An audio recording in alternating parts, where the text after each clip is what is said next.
પાપડ વણવાની ખીચીને જો કેવી રીતે આપણે બાફવાની છે એની ટ્રીક છે. આ વ્હાઈટ કપડાની અંદર છે ને આપણે ગેસ બંધ કરી દીધો છે. હવે આ બફાઈ ગઈ છે.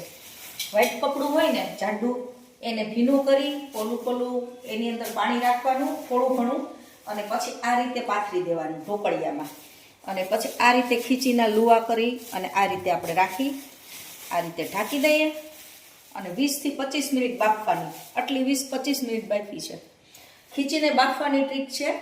આ રીતે બાફો તો ઓજ નહીં આવે.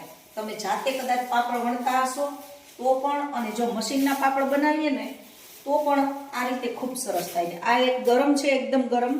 આમાં એક કોટનનું જબલું છે અને એક આ રીતે આ ઉપર સાદું જબલું. હવે એને આપણે આ રીતે પાટલાની અંદર મસળતા જવાની છે. આમાં પણ નહીં ચોટે, જો તેલ નથી તો પણ ચોટતું નથી. અને પછી આ રીતે થોડી જ વારની અંદર આપણે આ તપેલામાં મશીનથી પાપડ આપણે બનાવીએ છીએ. ગાઈસ, કોણ કોણ મશીનથી પાપડ બનાવે છે, હાથના વણે છે? પહેલાં હું પણ હાથના બનાવતી, પણ મશીનના ફાવી ગયા છે.